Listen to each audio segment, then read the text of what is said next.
I'm originally from Philadelphia, Pennsylvania. I was living in a pretty decent part of the city at the time, but still had lots of friends who lived in my old neighborhood, which was a little more sketchy. Having lived there before, I thought nothing of going to visit them, staying there late into the night and then leaving to go home. The majority of the folks that lived there were amazing, good-hearted people who wouldn't hurt anyone. However, it was an area known for crime and drug activity. On a normal night, just like many before, I had gone to visit a few friends at one of our mutual friends' houses. The street she lived on was a tiny one-way street, very common in that part of Philadelphia that didn't allow parking.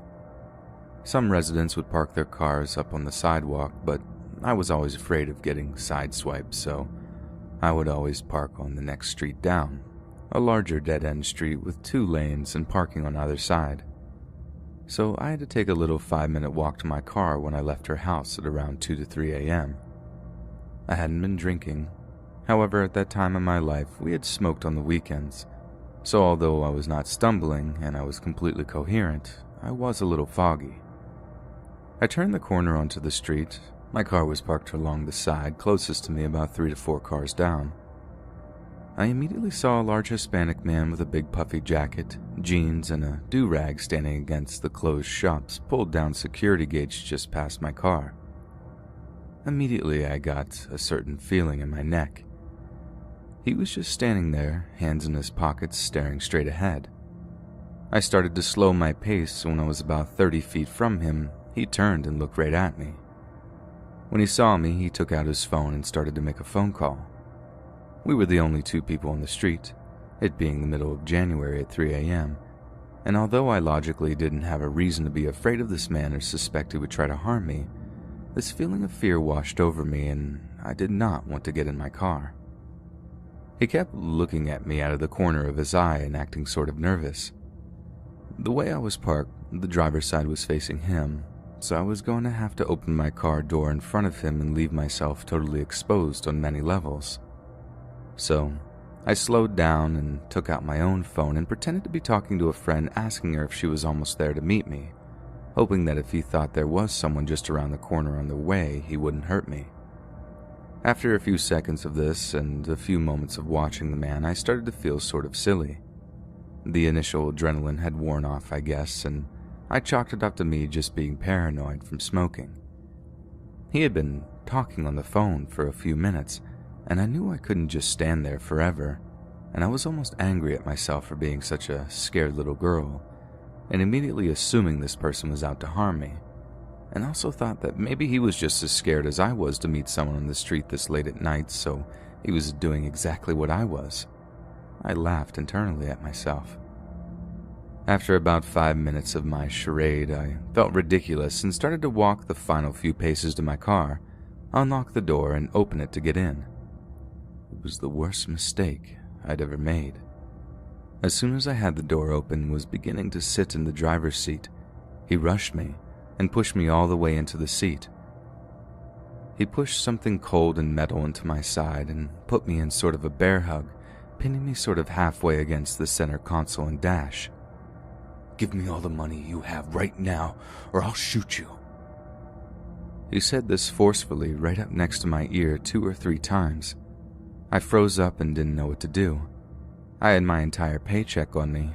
It was Friday, and back then, we used check cashing centers on payday. They would cash your whole check for you for about $2. As a young 20-something, that was everything I had for 2 weeks. But that being said, I don't think it was keeping my money that made me do what I did. It was much more like fight or flight instincts. For a few seconds, all I did was sort of whimper while he screamed at me. But then my brain started working. I said, Okay. You have to let go of me so I can get it." He paused for what seemed like 10 minutes, but was probably only about 3 seconds, and slowly started to loosen his grip on me. He never took the metal object out of my side and kept his other hand on the back of my head, but I waited until he was a few inches away. I started to turn myself around and acted like I was reaching for my coat pocket, and at the last second, I kicked him as hard as I could, square in the chest. He stumbled back about a foot, and in one fluid motion, I pulled myself all the way in the car, pulled the door closed, and locked the doors from the inside with the power lock button. For a moment, we both locked eyes. Me inside the car and him on the outside. In an instant, his shock turned to anger. He started beating on the windows and the doors, pulling on the handles and screaming that he was going to kill me through the closed door. My car keys had fallen on the floor between the seats when he initially pinned me in the car, and the 30 seconds or so that it took me to reach down and grab them and get them into the ignition were the scariest and longest of my life. I swore he was going to break my window and shoot me. Finally, I was able to start the car and speed away. Him beating on the car and threatening me the whole time. I never did see if he truly had a gun, a taser, or what it was, but I'll never forget the sound of something hard and solid hitting my windows and doors along with his fists. I was certain the next punch was going to shatter my window and he was going to grab a hold of me and end my life right there. I drove as fast as I could all the way home and didn't come out of my room for about 3 days. He was never caught, and the police tried to reassure me that he was not a resident and was probably just a transient looking for a drug fix, but I'm not so sure. Either way, I never went back to that part of the city alone or at night, and a short time later I moved far away to the next state.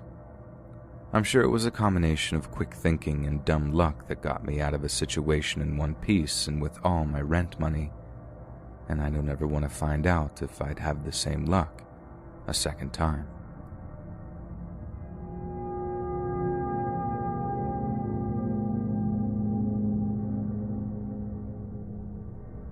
I come from a small railroad town in Wisconsin. You know, the state with a large roster of known serial killers. And grew up in the peak emo, scene, angsty times, so as a form of entertainment and a subtle nod to what we considered rebellion at our young, naive age, we would walk around town amongst all of the country roads, train tracks, and abandoned buildings scattered throughout our little town. Most evenings, the scariest thing that would happen is a deer would hop out and spook one of us, or our more creative friends would try and convince us of some alien sighting or urban legend that they swore was true, so we didn't take many claims amongst the group seriously. This evening, however, was different. As we made our way through the shadows, our somewhat large group splintered off into little subgroups of 2s and 3s. We were a fairly large group of friends varying in age, so the younger ones would often pool together towards the middle of our caravan, while the older characters in our bunch held ranks on the outer edges. As we made our way back to one of the boys from our group's homes, one of the more dramatic members of our group claimed that there was someone driving behind us at a distance slowly with the headlights off.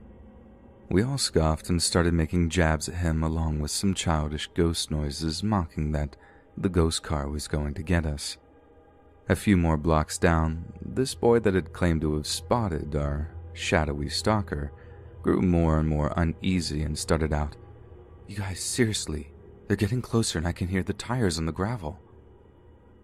Noticing how anxious he now seemed and how far we still had to go, the older members of the group began to take his claims more seriously, but did so in a way that would freak out the younger members.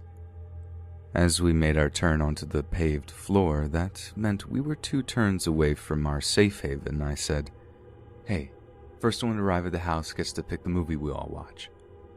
Since the younger children were usually subjected to watching whatever boring or spooky things the older one of us put on, this made them take off at a full sprint.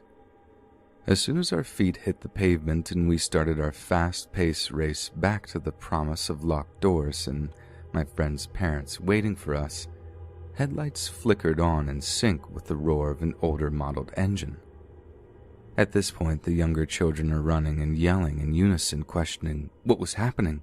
Who is that? I surpassed the younger children and saw the sign that held the name of their housing complex that was nuzzled in a few trees. As I saw this, I yelled for everyone to go under the sign. We all skid to a stop and rolled underneath as the man slammed his brakes to a screeching stop. He threw his vehicle into reverse and began to circle the sign. I noticed his overhead light was casting an unsettling shadow over his face that appeared to consist of glasses that that were far thicker than the seemingly thin hair that the light shone through like a thin veil. Finally, as he rounded the part of the sign that was the sharpest turn to move around, I whispered loudly, "All right, everybody through the neighbor's yard, let's go." We all moved at record speeds in comparison to our sluggish paces that we usually assumed on these late-night endeavors. As we ran through the blackness that was slowly only getting darker due to the thick cover of trees that now surrounded us, we suddenly and unfortunately realized that our neighbor had an otherwise beautifully landscaped yard that had small bridges and ponds through it. As many of us ran while jumping over small ditches, decorative hills, and lawn ornaments, we finally saw the road that separated the neighbor's home from our final destination. As we all approached the road, I saw a gleam of headlights approaching to our left, nearing the road that we needed to cross to finally achieve our sanctuary for the evening. As I saw these headlights approaching, I yelled, "Run! He's coming, we gotta go!" As all but one of us made it past to the safety of the yard, I heard a faint ow behind me. As I looked back, I saw the youngest and by far smallest member of our ranks holding their knee while rocking next to a large rock. I looked at the small child and back at the vehicle that was now speeding to turn down the road towards us. I ran back to him, scooped them up while yelling, "Leave the door open! Leave the door open!" The rest was a weird combination of slow motion mixed with the quickest experience of my life. The vehicle sped and narrowly missed us. When I arrived to that door, I dove while holding the crying child as though I was some athlete cradling the ball for the final score of a game. One of the older children slammed the door behind us, and we all sat and silently sobbed while we told his parents what had just ensued. We begged his parents not to tell the cops since we were all past our small town's curfew, and now that I'm older, I wish that we would have at least told the non-emergency line so it was on record, but it is what it is. To this day, I'm very wary walking home alone at night, and now that I have a son of my own and he's nearing the age where he will start adventuring on his own, I'll tell him this story so he knows that some scary stories are real.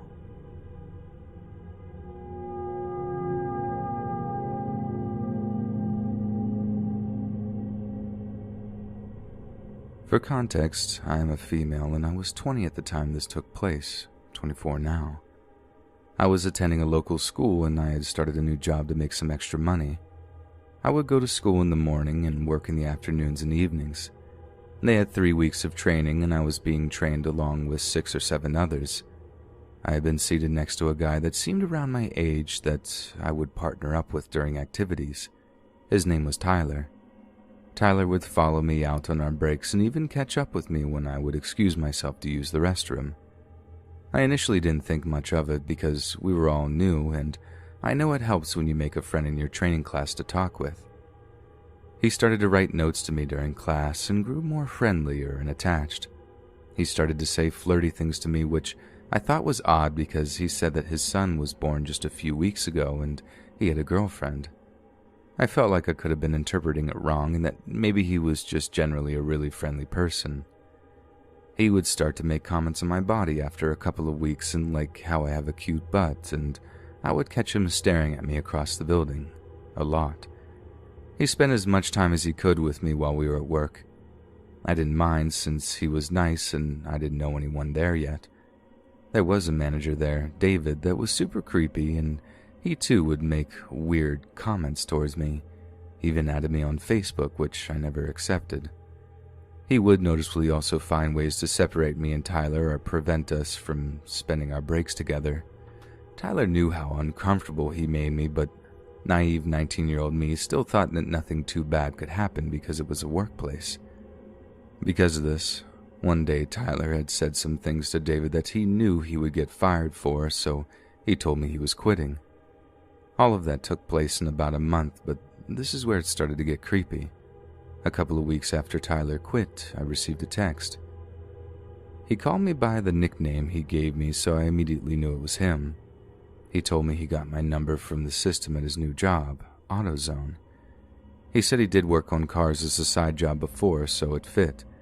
He also told me he missed me and that he was like a moth drawn to a flame, and he really wanted to talk to me. I had reminded him that he had a girlfriend, but he said they broke up. I told him that I wasn't interested in him like that and that we could just be friends. He didn't seem to take no for an answer because he would still flirt with me. He would send at least 10 to 20 texts a day. He would call me and leave voicemails. He would get upset when I didn't reply, even though he knew that I couldn't use my phone during school or while I was working. Not a full week went by, and I had to tell him to leave me alone and to stop contacting me. Of course, he didn't stop, and I just stopped replying to him altogether, and I blocked him on Facebook. Like clockwork, every day would start with a good morning text, and I would have dozens of texts, missed calls, and voicemails from him by the end of the day. He would mostly send, "Hey, how are you?" and "I miss you," and variations of the sort, but after a couple of weeks, I noticed his car in the parking lot when I got off of work or even just driving by. I would ignore it, and I would just get in my car and leave. He never seemed to follow me, so I figured he was just being a creep and checking up on me. I started to see notes on my car under my windshield wipers.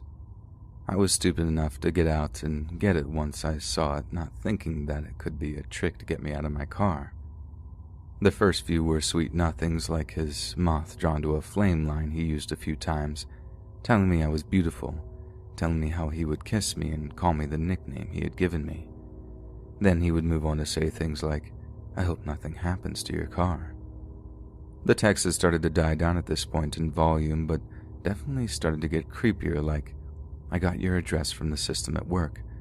I could come see you right now, and did you get my note?" At the same time, the motion sensor lights outside my window would go off at around 10:30 to 11 at night. I need pitch black darkness to sleep, so I would wake up when they turned on. I would look outside my window and would not normally see someone there, but I did see a figure once. I had a see-through bamboo shade with semi-transparent curtains over it that you could see shapes through. I tried to quickly move the curtains to pull the shape up to see who it was, but they were gone by the time I got to it. In my guts, I knew it was Tyler, who had just told me he knew where I lived and was leaving threats on my car, and this continued for weeks. One day after I got off of work, the asphalt under my car was wet. I thought it was odd, but didn't think much of it. I got in my car and started, and after about 10 seconds, the coolant light is blinking and my car is beeping at me. I turn my car off and I go inside asking my coworker Brian to take a look at my car for me. He came out, took a quick look. He had gone back inside with me in tow to have my other coworker, coincidentally also named Brian, to have him take a look since he was much better with cars. After me and Brian are walking out, I see Tyler's car parked next to mine. I started to panic, and more so when I see he's in it. I whispered to Brian, pleading him to not leave me alone with him and that he was stalking me. He pops the hood of my car, and Tyler gets out asking if we need help. Brian tells him no and then proceeds to tell me that the coolant hose in my car was cut and showed me where. Tyler is still standing outside of his car looking at us, smiling at me. I'm incredibly uncomfortable at this point and would rather be inside the building, so I say, "Let's go inside to Brian." He agrees, and I call my uncle, who's a mechanic. He came and put a new hose on for me and put coolant in my car and confirmed that someone had in fact cut the hose. It just wasn't possible for this to happen by itself. That night, my motion sensor light had gone off again. By now, I was angry and super tired of being messed with, so I got a knife, went outside, and in the general direction of where I thought he still might be, I loudly threatened to kill him and dared him to try something with a more colorful choice of words. Crazy, I know. After that, my motion sensor lights stopped going off. The texts and calls stopped. I didn't see him drive by my work anymore. He did send me a message on Facebook about a year ago under the name John Smith, calling me the nickname he gave me. The profile was brand new. I immediately blocked him, and I haven't heard from him since.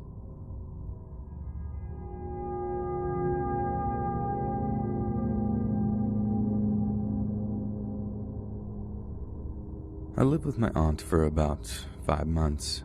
and this occurred right after the bike night incident, hardly a month in. I've refused to go out at night after bike night, but even staying in my aunt's apartment wouldn't save me. My aunt was perpetually on again, off again with my uncle and welcomed him back into the apartment around this time. Now that my uncle wasn't living with his parents again, he began having his druggy friends over all of the time. My uncle began having a specific friend over a lot. I'd later find out it was his spice dealer, but let's just call him Earl. Earl was in his early 40s with light brown hair, eerily light blue eyes, and an arrogant smirk always plastered on his face. He was one of those that anytime he looked at me, his eyes would linger, always looking me up and down. Earl was actually told what had just happened to me, and by bike night I'm referencing my run-in with bikers. You might remember this from a previous story that I've told on here before. But evidently it didn't stop him. In fact, it seemed to encourage him.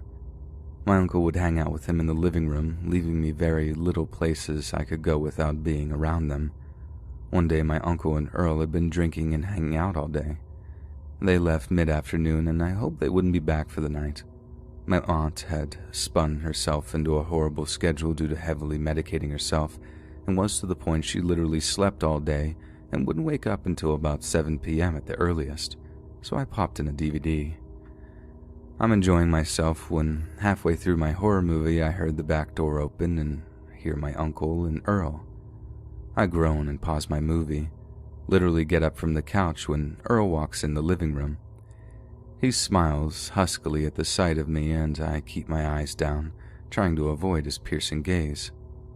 "Oh, you don't have to go, baby doll. We're not trying to kick you out." And before I can assure him that I don't mind, he walks back towards the kitchen, and I just sit there, waiting for a minute. I can hear Earl and my uncle talking, but I'm not nosy, so after 5 minutes I restart my movie. I hear the upstairs door open, and I figured my uncle and Earl are going upstairs to bother my aunt. I sigh with relief, but it's short-lasted. Earl saunters into the living room, and I pause the movie again. There's 2 separate love seats and then the couch I'm on, but he chooses to plop down right next to me. I instantly scoot away, unimpressed of his beer-stinking self, and he full-on smiles at me. "How are you doing today, baby?" Now, I've had to deal with Earl long enough that I wasn't as passive as I would have been if he were a stranger. "I'm not your baby, Earl. You're more than old enough to be my father." He laughs at that, like it's a big joke, and says, "Oh, Red, so sassy tonight. I like it." I scoff at him and stand up, to which he pulls me back down by my wrist. Having none of it, I yell, "Don't touch me, Earl!" He smiles wickedly at me and replies, "What are you gonna do about it, baby girl? Last I heard is that you needed saved when a man wanted you. Now, who do you think's gonna stop me?" I tear my arm away from him and demand, "Where's my uncle?" I stand up again. He stands too and says, "He's spending some alone time with your aunt. He said I could hang out if I wanted." I don't hide my look of distaste, and he smiles widely at me again. "Well, have fun hanging out," I respond duly and walk away. He doesn't follow me. I shrug on my jacket and decide to stand on the little balcony on the back of the apartment through the kitchen. I'm out there less than a minute when the door opens and Earl slides himself through. "No," I say, throwing my hands up in the air in frustration. "Baby girl, hear me out," he insists. From the angles he's standing, I literally can't walk past him through the kitchen or down the stairs to the back alleyway. "Move, Earl," I insist, trying to push past him. He grabs my wrist again, and I lose it, trying to throw a fist at him. He easily catches my hand with his free one and laughs. "I've dealt with tougher than you, little girl. No wonder you couldn't save yourself. It's pathetic. It's like you're begging for someone to do awful things to you. Don't try that again unless you want me to push you off that balcony."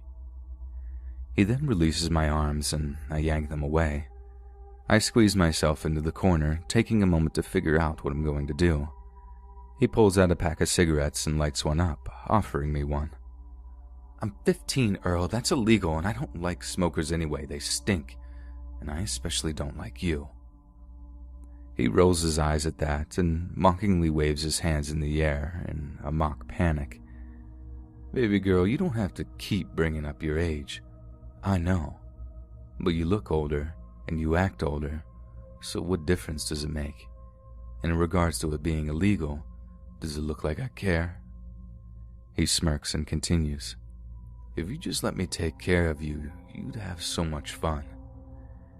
His eyes darken as he whispers in my ear, "We could have a lot of fun together if you'd stop being such a little wench." My stomach flips in repulsion and I keep my eyes down.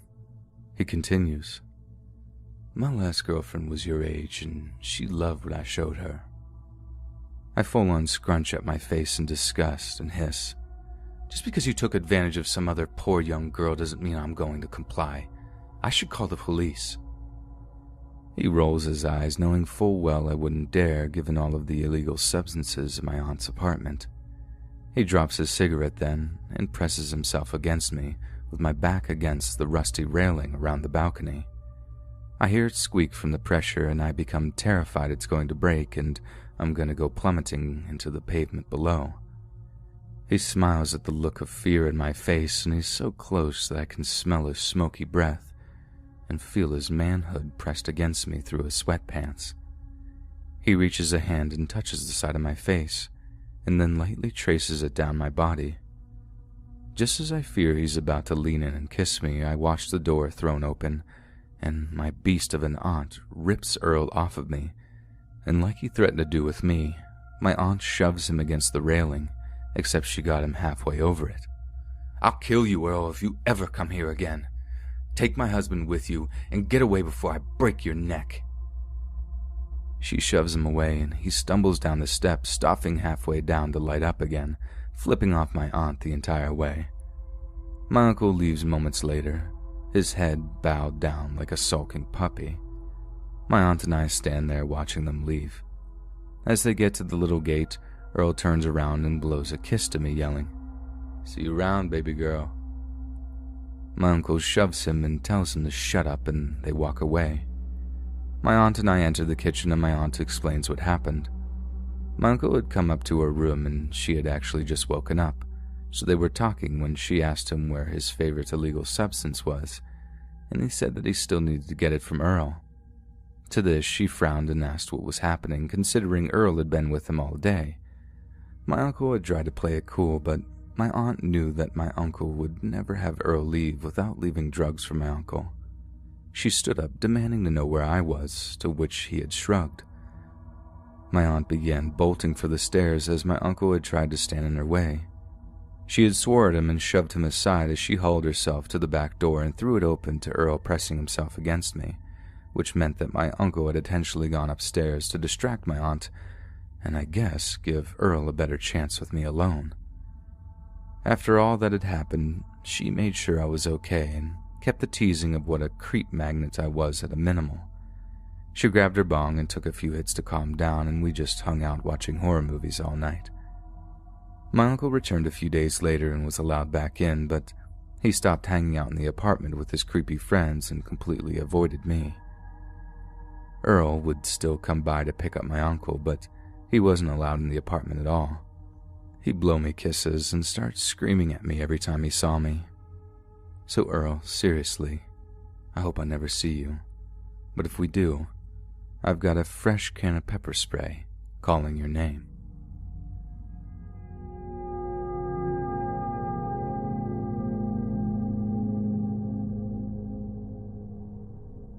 I love my job because it gives me so many instances where stuff that only gets seen in movies are real. It's gotten to the point where I feel like I'm not safe in public without one of my husband's knives on my person after this. A common phrase I have heard all this month is, "Wow, you're a girl. You normally don't see women working in places like this. I wonder why." Let me clarify. I used to be one of those who'd wear nice clothes to work, shorts, tank tops, etc. However, working in a place like this, you have to be careful of who you are nice to because people take it the wrong way. It's my job to be friendly and help, but some people take it completely out of context. I had a guy come in the other night around 10 to 11 talking to himself, saying, "Wow, it's one of those places. I've never been in here." Being I work here, I try and say hello and see if he needed help. He doesn't make eye contact with me at all. Proceeds to walk to the opposite side of the platform and say the exact same thing over again to my best friend, who was just keeping me company at work that day, and stare at her intensely while walking around. This guy was super tall, thin, white, with a really bad few tan lines and older. I got a weird vibe off of him when he came in the door, and it just got worse as he stayed in my store. He started walking down aisles talking to himself again, and then making a huge circle in the store avoiding eye contact with me. And when my friend and I started talking, he asked, can one of us come to the back area of the store where the lubricant is, which is under cameras but is a tight area regardless. Being my creep radar was going off, I said, "I can help you up here so I can help the other group as well."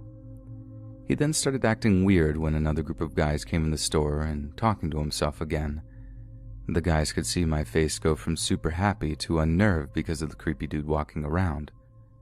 My friend finally was able to get to the other two guys to catch what was happening as the creepy dude dumped his change on the counter to pay for a sample of lube and said, "I didn't know samples cost money.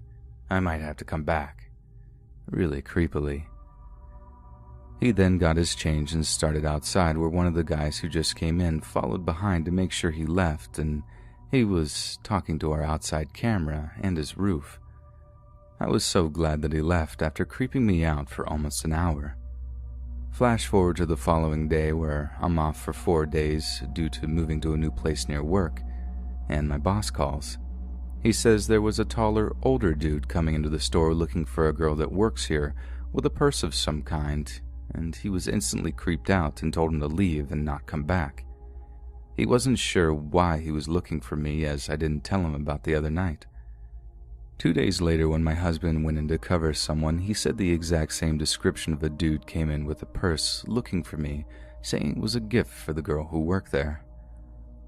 I truly hope that no other women or girls who work in the adult industry like I do have to deal with this guy, and needless to say, I now carry my knife on me at all times.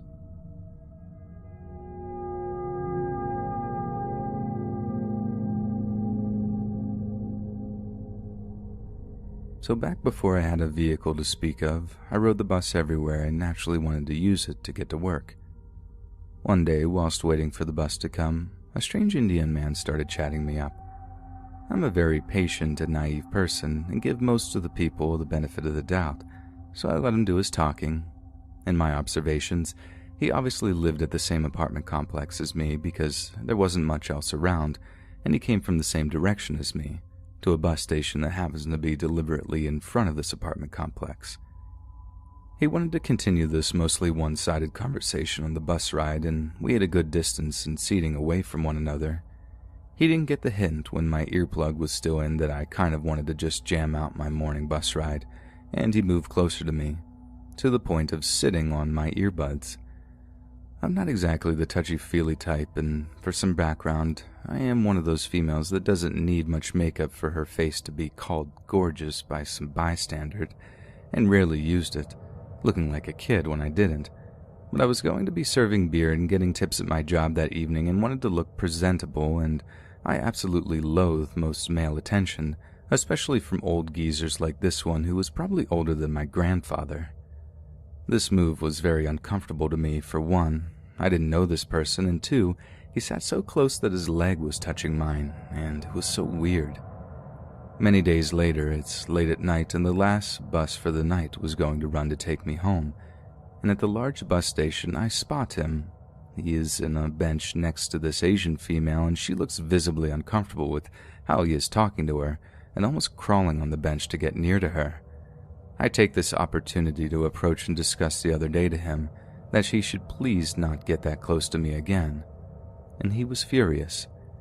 He immediately started spewing off, "I'm not interested in you," and other not-so-savory things.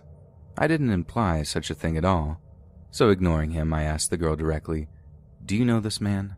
And she shook her head no, and looked like she was cringing in her seat, and then I asked, "Are you okay?" And she said, "I think so." And then I proceeded to go back to my station spot, and then I found a bus cop. I told him the situation, that if the last bus for the night is coming, why is he over there when he lives at my apartment complex? And that she doesn't know him. He got approached and he proceeded to be furious with the officer. Not a great plan on his end.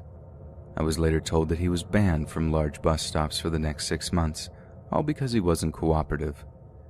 Fast forward to a few weeks later, and I'm at my apartment's pool wearing a tasteful one-piece bathing suit that covers all of the things I like covered. If I could, I would be in a surfing getup, but I digress. I look up from drying off, and in the window I see a strange movement, and it's constantly jerking. Upon further squinting in the sun, I see a silhouette, and the jerking, not stopping, is the worst place possible. I unfortunately recognize the same Indian geezer gawking at a total stranger and whacking it to whoever happens to be at the pool. I was alone, but as soon as I realized what was going on, I hurried out of there. I have since moved many times and have had vehicles for the most part ever since, and have never had to deal with bus folk ever again. And as for the perverted old Indian guy targeting Asian-looking youthful females, please keep your distance.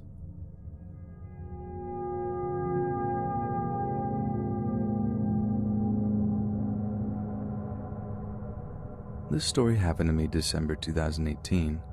I'm a recent Navy veteran and have seen and dealt with a lot of situations which made it to where I don't scare easily. Just some insight on me, I'm now a 28-year-old male, athletic build, ready to take on the world since leaving the military. For this story, we'll say my name is Ron. I started working as a security guard in a Michigan mall. I won't name it in this story, and I was loving my job and the people I worked with.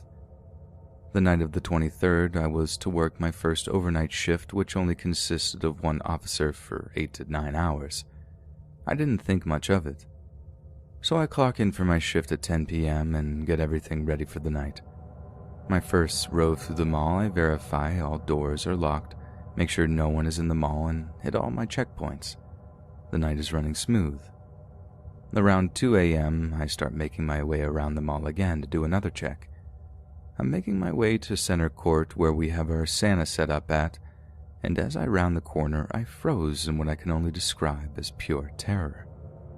About 30 feet from me, I can see and smell a homeless man wearing a Santa hat, holding a machete in one hand and what looked to be a club in the other. He had this evil look on his face, like he was there to do one thing, and that was kill me. I just froze, sitting there running over what to do.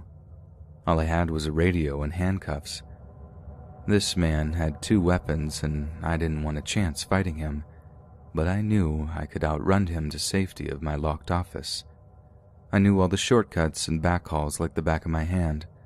Then an arcade game started playing music, which I guess caught the guy off guard as he took his eyes off of me for a second, and once he did, I made a run for it. As I'm running, I can hear him right behind me, yelling for me to get back here, you're mine. Not once did I stop. I ran and dodged around the corners and bounded through the halls as fast as I could. I made the final turn to the hallway my office was in. I had one chance to type my lock code in the door, get in, and shut the door before he got me. I finally made it to the door and can still hear him as he is now laughing hysterically. I quickly and flawlessly punch my code in, hop in the office, and slam the door shut. There's only a second of quiet before he starts banging on the door. Thank God it was reinforced. Suddenly the banging stops. I go to the monitors and he is standing in front of the door, not moving an inch. "Mr. Security Guard, come on out and let's make this fast. It'll only hurt for a second." I'm freaked out at this point because his intentions are quite clear. I don't know why I didn't call the police, and I should have, I know. I decided to wait him out. An hour goes by and he hasn't moved. I feel safe in the office, but eventually people will start showing up to open shops. I gotta do something. I finally called the police. They said they had an officer right down the street, and I was so thankful when I heard sirens and watched the man run out of there. I watched him on the cameras, and he ended up running right into two huge linebacker-like officers, and he never stood a chance. After that night, I refused to work night shift and actually left that job 2 months later. But I will never forget that night or that voice. It will only hurt for a second.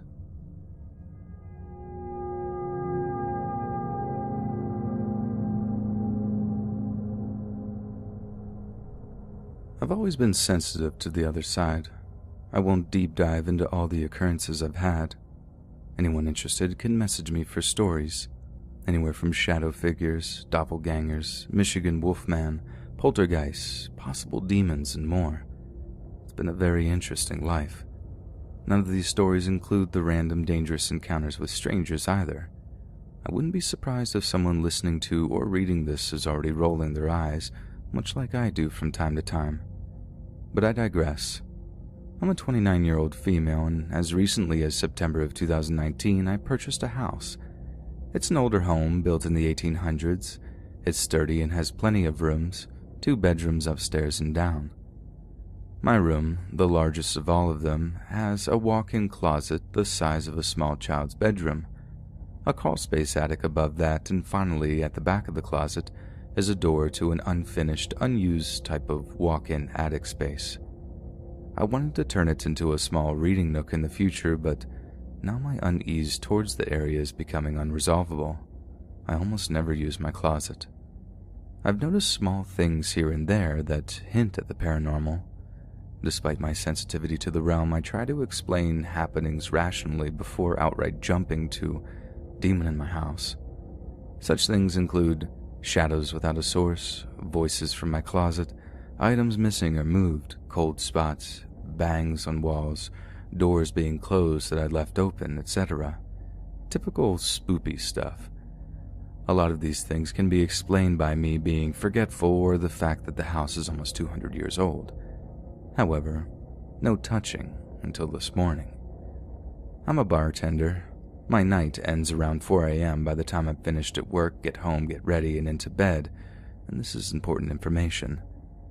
I was laying in bed, sleep mask on, stories queued up and ready to sleep. I turned out my light and settled in. I was still wide awake and just getting comfortable. I'm a left side sleeper, and I'm stretched into my favorite position, legs stacked, right foot behind left with the inside of my foot touching the mattress. That detail's important. Imagine a very loose fetal position. So I'm comfortable, and suddenly, I feel the sensation of a finger pressed gently into the inside of my right foot, the one against the mattress, and travel from my arch to my heel and sink away. I tried not to panic. I kept my breathing steady. I thought through every rational explanation I could come up with, then rolled over, similar position, opposite side. It didn't happen again, and I willed myself to sleep.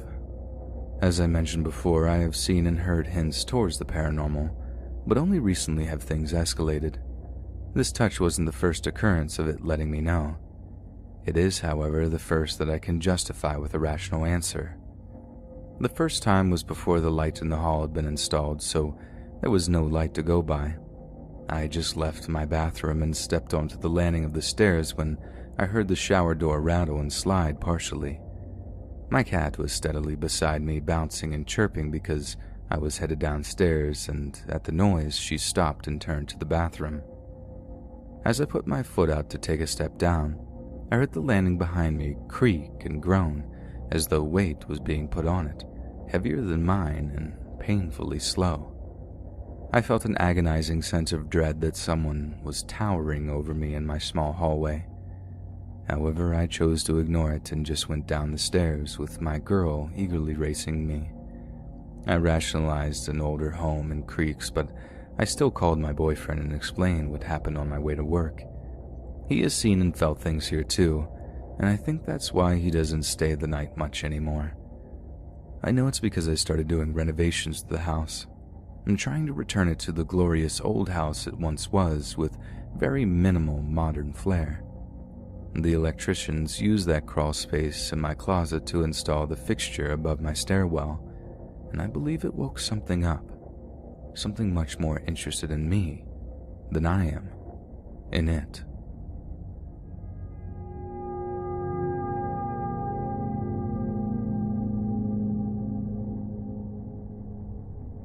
I went to a boarding school from the ages 11 to 18. I graduated last year and thoroughly enjoyed my time there. Just so you're aware, boarding schools just aren't for kids who misbehave and are unloved. My school was broken down into 4 boarding schools where you lived, slept, and all of your belongings were, in your respective rooms, of course. Each boarding house had their own housemaster or housemistress. Mine was a great, caring, and understanding gentleman who undoubtedly made my time at school much better. Each boarding house had about 3 or 4 corridors spreading around the house with around 10 to 12 rooms in each. My school was over 100 years old and had its fair share of deaths within its walls over the years. A few teachers, such as my housemaster, stated they experienced weird and unusual things happen in certain corridors when the school was empty for the holidays. The story I'm about to tell you may not seem the most scary, however it is something that has intrigued me for the past couple of years. My corridor at the time was on the upstairs portion of the boarding house. It was a Saturday night. I was watching a show on my iPad. The last time I checked the clock was 2 a.m. and I was thinking about going to bed pretty soon. All of a sudden, the corridor lights flickered on. I saw the flash perfectly as there was a slight gap under my door, and the light reflected on the bottom of my sink. Just a note that the lights are triggered by motion. Someone or something had to be moving in the corridor. I thought, okay, it's just the lights, it's probably someone just going for the toilet. As I thought that, the thick, heavy double door swung open, and I heard light footsteps walk past my room. This door needed a lot of force to successfully open. It was located halfway in the corridor. The toilet was located at the end of the corridor, and that's the door I heard screech open. Its loud, often annoying sound was very distinct. A short while later, I heard the door open and close again, with more footsteps heading back the way it came from. The footsteps then stopped outside my door. After pausing my TV show, I began to get a bit nervous, a certain sinking feeling. Something was up. From my bed, I looked underneath my door and I could see no shadow. It wasn't a human standing on the opposite side. I got up and walked over to the door. Anxiously, I stood awaiting. I cannot describe the feeling of nervousness during that moment. It all happened so fast, yet so slow, and a few minutes went by before I finally opened that door. Nothing. Absolutely nothing. It didn't make sense.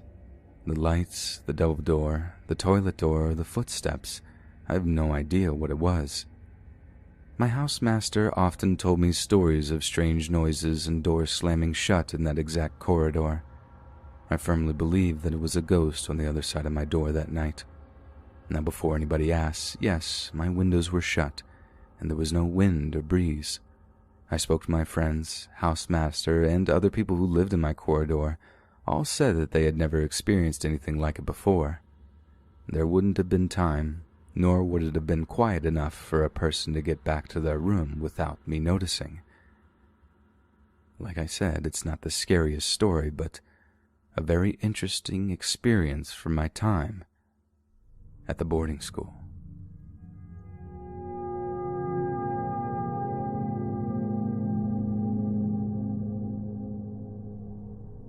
The story takes place a good few years ago when I would have been around 10 to 11 years old, and my family had just moved into our new house. I live with my sister and my single mom, so I guess you could consider us quite vulnerable, although we never worried since the neighborhood wasn't sketchy or anything like that. I'd like to also quickly mention that my mom wasn't a very social person, so she never talked or knew any of the neighbors. Neither did she care until this whole ordeal happened. I think we'd only been moved in for a week or two when this started, but I remember that night quite vividly. I always had trouble sleeping, and one night when my mom wouldn't answer my calls, I took it upon myself to go out to the living room to find her. Our living room had big glass doors that would go out to a balcony. Due to us moving in, the balcony was full of plastic bags and moving boxes. When I walked out, my mom walked in from the balcony with a knife and she looked horrified. She started explaining that a creepy guy had been on the balcony when she was watching TV. She only found out because he tripped on one of the bags, so she ran out to confront him, but he managed to run off. I was horrified and sat there on the couch until the police came to talk to us about the guy who we found out was our neighbor, and this made us feel very uncomfortable. The next two encounters happened when I wasn't around, but are just a bit weird and creepy. I think the next encounter happened when one of my aunties was over and she spotted him standing in our driveway looking up at the balcony. He immediately ran off when he was spotted, but my auntie notified my mom and she was extremely upset. We nicknamed him Anchovies because he was gross and anchovies were gross. Also, since we never knew his actual name, or at least my mom never told my sister and I. The third time happened when we had a roommate living in our house. She was one of my mom's close friends and was warned about anchovies. This friend had already been through a stalker experience prior to this, so she was on high alert nonetheless. Like the last time, Anchovies was caught in our driveway, but this time was very specifically eyeing our roommate. She noticed and chased off with a stick, screaming like a madwoman. The police were contacted again, and we were told that Anchovies had been warned that if he stepped foot on our property again, that he'd be arrested. And this seemed to work as we didn't see him for ages. This last one is the creepiest part, and it was the last time I'd ever saw Anchovies. Now, I was a destructive kid, and over the past few years had developed an obsession with lighting fires, and whenever I got my hands on lighters or matches, it was time to burn something. On this specific day, I had found a random little hole pit in our backyard, which was completely open, and the area I was in was on the edge of our property next to a road that divided the two lines of houses where we lived. I gathered dry leaves, grass, sticks, and even some paper and got to work lighting my mini fire. It was going well. I had been staring at the fire for about 10 minutes when I happened to look up and see Anchovies at the other side of the road, staring directly at me. My memories are blurry, but I could almost swear he was wearing something on his face, covering everything except his eyes, which stared at me deadpan. And just to clear something up, he wasn't staring at me like a concerned adult. He was literally just staring me down, and it was extremely creepy. I had no idea how long he was there, but after making eye contact for about 5 to 10 seconds, I stamped out the fire and ran back to my house. It was scary since up to that point I had never seen Anchovies before, and the whole mask thing didn't make me feel any better. Now down the line, our house burnt down. It was in very early 2016, and I would have been 12 by then. I wasn't actually there when the house burnt down, but my mom and her boyfriend at the time were. They were able to escape, but we lost literally everything in that fire, and it was very devastating. The worst part is that the cause is still unknown. Firefighters ruled out natural causes, and they didn't have anyone suspect enough to accuse, but my mom thinks it was Anchovies. That thought has been in my mind since then. We never found out why he did all of this. I don't know if the police asked him or my mom knows, but won't tell me. I still think of the day he stared at me, and it freaks me out to think he may have had very sick intentions. But since then, I doubt I'll ever see that creepy, disgusting monster again.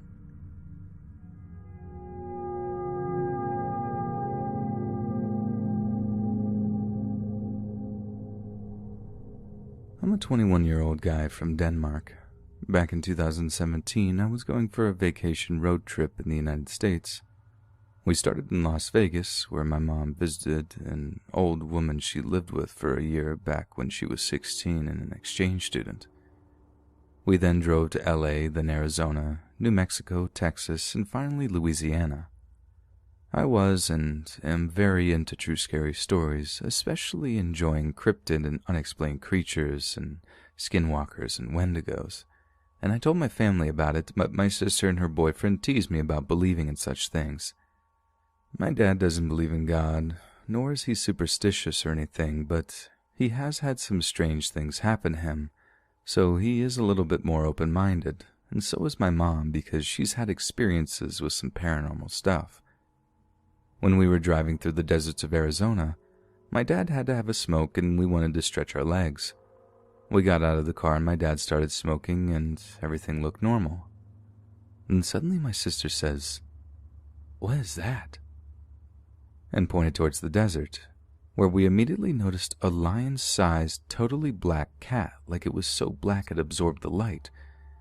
It was just walking. It had a really long and thick tail, and it walked so freaking weird it was like a robot, just totally stiff legs. And then it noticed us and just froze and turned its head really fast and just stared. And then it turned its body without moving its head and started walking our direction. Then I said we should probably get in the car and get moving because I wasn't staying around waiting for it to reach us. My family quickly agreed and we hurried to get in the car and took off. For the rest of the trip, my sister's boyfriend and sister didn't tease me about unexplainable creatures anymore. We were really agitated by this thing.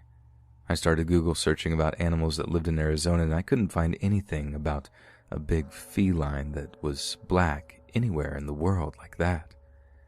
The only big cats I could find were jaguars, and it's rare that they get black and not that black.